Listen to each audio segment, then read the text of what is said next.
Hello friend, आपका स्वागत है मेरे यूट्यूब चैनल सैनिक क्लासेस ऑफ सक्सेस में। जैसा कि आपको पता है कि हम क्लास 10 सीबीएसई यूपी बोर्ड और एनसीईआरटी के लिए क्लास 10 की रेगुलर क्लासेस चला रहे थे, क्योंकि आफ्टर 3 मंथ पेपर होने वाले हैं। उसी क्रम में कल हमने आपको बताया था कि विद्युत बल्ब क्या होता है, उसके बारे में हमने बताया कि विद्युत बल्ब कैसे कार्य करता है, किसने उसका इन्वेंशन किया था और कौन उसके आविष्कारक करता थे।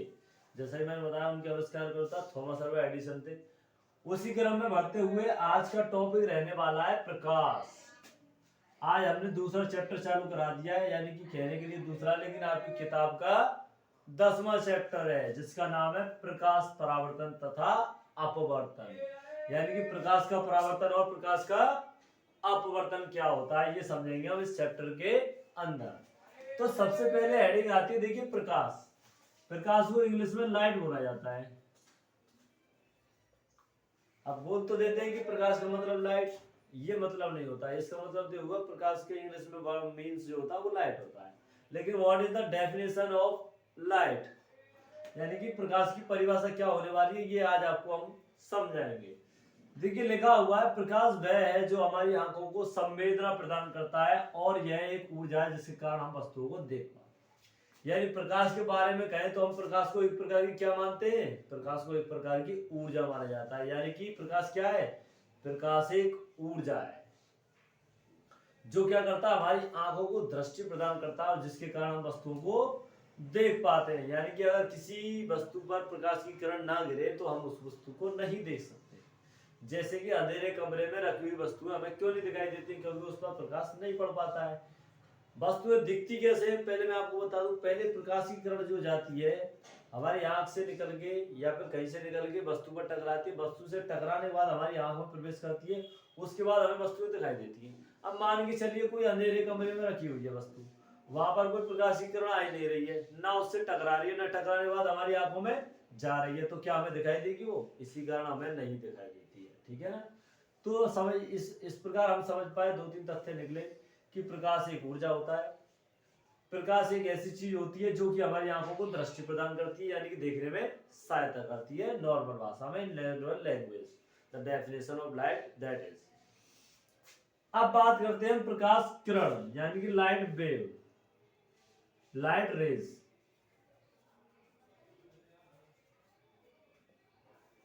Now we discuss about the definition of light rays. What is light rays, यानी लाइट रेज हम किसे कहते हैं, यानी प्रकाश किरणें हम किसे कहते हैं।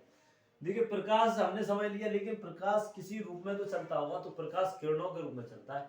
प्रकाश एक सरल रेखा में चलता है, तो जो सरल रेखा होती है उनको ही प्रकाश की किरणें कहा जाता है, या प्रकाश किरणें कहा जाता है, या लाइट रेस कहा जाता है। तो डेफिनेशन लिख लीजिए, प्रकाश एक सरल रेखा में गमन करता है, इससे ही प्रकाश किरण या लाइट रेज कहते हैं। ठीक है, अब तक तो समझ आ गया आपको, प्रकाश के बारे में समझ आ गया, प्रकाश किरण के बारे में समझ आ गया। अब मैं थोड़ा सा और एक्स्ट्रा आपको बता देता हूं कि प्रकाश कैसे चलता है। प्रकाश जो विद्युत चुम्बकीय तरंगों के रूप में चलता है। प्रकाश कौन सी तरंग है, कौन सी तरंग के रूप में चलता है, कौन सी तरंग है, अनुदैर्ध्य है या अनुप्रस्थ है? तो मैं आपको बता दूं, ये अनुप्रस्थ तरंगों के रूप में चलता है। जो ध्वनि तरंग होती है वो अनुदैर्ध्य तरंग होती है, जो प्रकाश तरंग होती है वो अनुप्रस्थ तरंग होती है। जो अनुप्रस्थ होती है वो विद्युत चुम्बकीय होती है, ध्यान रखना। अब बात आती है विवर्तन की। व्हाट इज विवर्तन, यानी विवर्तन क्या होता है। मान के चलिए ये किसी कांच का या किसी धातु का छोटा सा टुकड़ा है, यहाँ से काफी सारी लाइटें आ जा रही है, लाइट रेज आ रही है, यानी कि प्रकाश की किरणें आ रही हैं।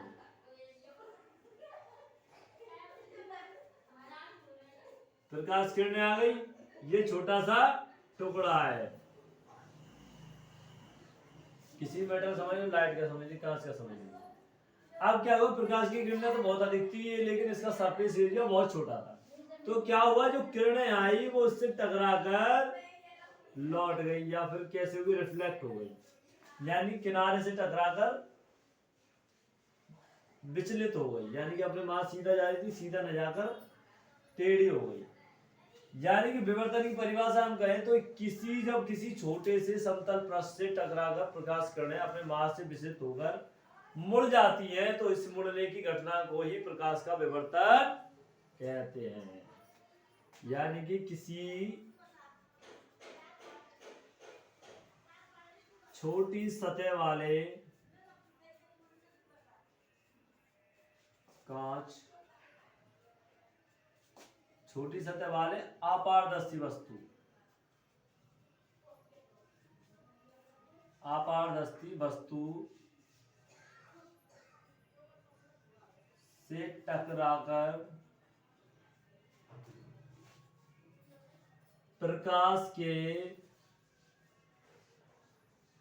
मुड़ने की घटना को ही प्रकाश का विवर्तन कहते हैं। ठीक है, तो आपको प्रकाश का विवर्तन समझ आ गया होगा। तो अब आगे चलते हैं, अगला टॉपिक चालू करते हैं। अगला टॉपिक रहेगा आपका प्रकाश का परावर्तन, यानी रिफ्लेक्शन ऑफ लाइट। अब आप जानोगे कि रिफ्लेक्शन ऑफ लाइट क्या होता है। तो उसके लिए पहले आपको फिगर समझना होगा, उसके बाद आपको परावर्तन कंप्लीटली अंडरस्टैंड हो जाएगा। देखिए, जैसा कि ये चित्र है, ये कोई कांच है, ये वो वाला कांच है जो हम घरों में यूज करते हैं, जिसके एक हिस्से पर कलाई की हुई हो। कलाई का मतलब कलर किया होता है, पेंट किया होता है। इसमें मान के चलो यहाँ सूर्य से एक प्रकाश की किरण आ रही है। अब क्योंकि ये किरण आ रही है तो इसका नाम रख दिया हमने आपतित किरण।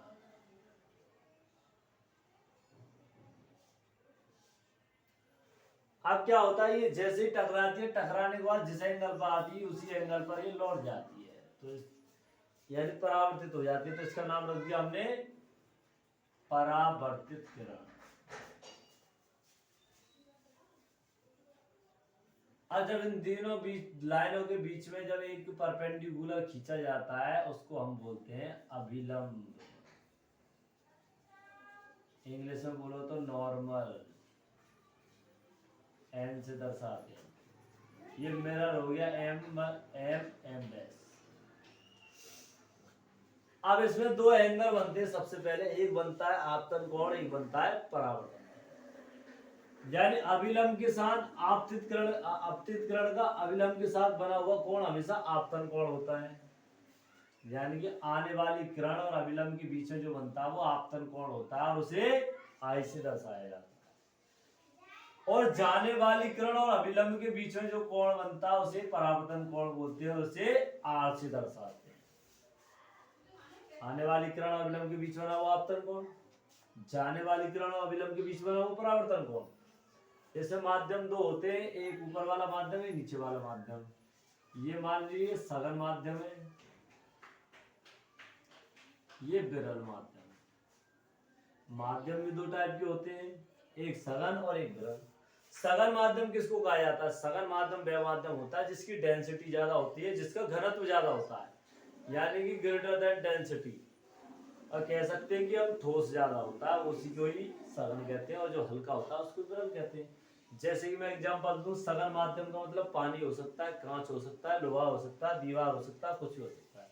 विरल माध्यम की बात करूं तो हवा विरल माध्यम आती है। लेकिन अगर कंपैरिजन करी जाए उसके हिसाब से विरल और सघन माध्यम की परिभाषा बदल जाती है। बिल्कुल कैसे बदल जाती है? जैसे कि अगर पानी और जल ले लिया जाए तो जल ज्यादा सघन होगा, पानी विरल होगा, यानी पानी हल्का होगा, जल अधिक होगा। लेकिन जल और कांच की बात की जाए तो उसमें कांच सघन बन जाता है, क्योंकि कांच ज्यादा ठोस होता है, जल कम ठोस होता है, तो कांच विरल बन जाता है।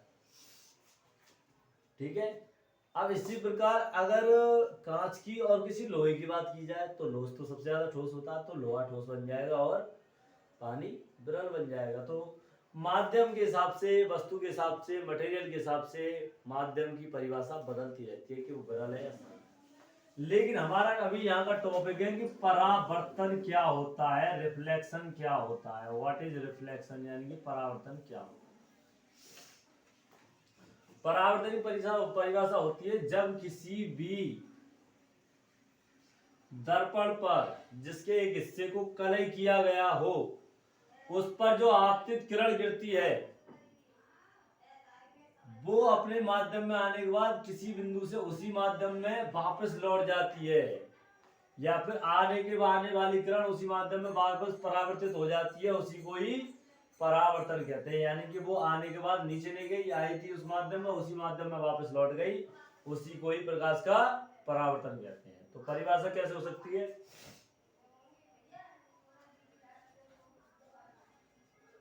किसी माध्यम में आने वाली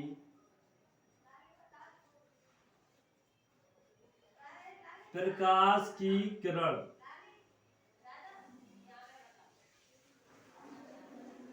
यदि उसी माध्यम में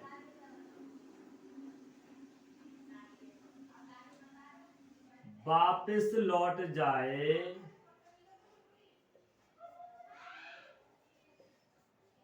तो उसे प्रकाश का परावर्तन कहते हैं। अब परावर्तन के नियम होते हैं दो। परावर्तन के नियम यानी परावर्तन होने के लिए क्या क्या होना चाहिए।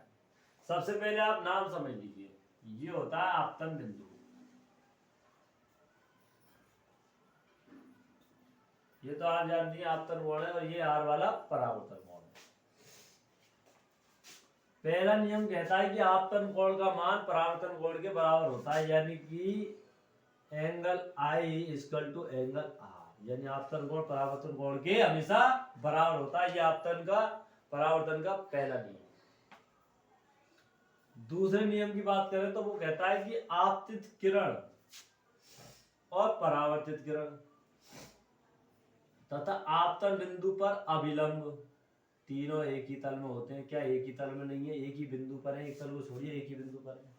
तो यही कहता है आप परावर्तन का दूसरा नियम कि आपतित किरण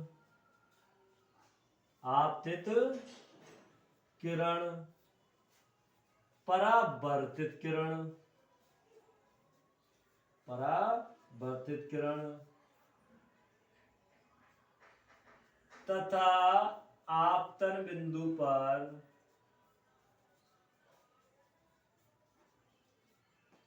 अभिलंब या नॉर्मल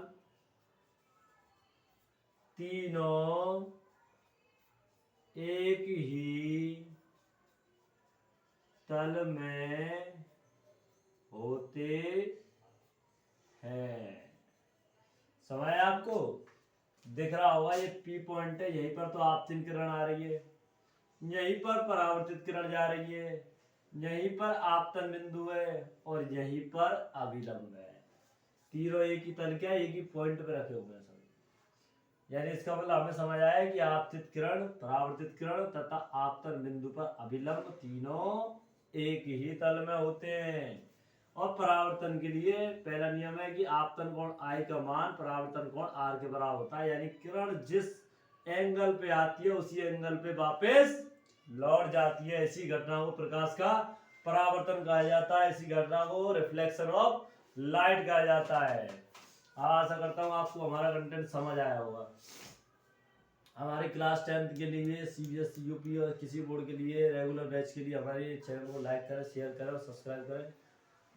मिलते हैं नेक्स्ट वीडियो में, तब तक के लिए जय हिंद, जय भारत।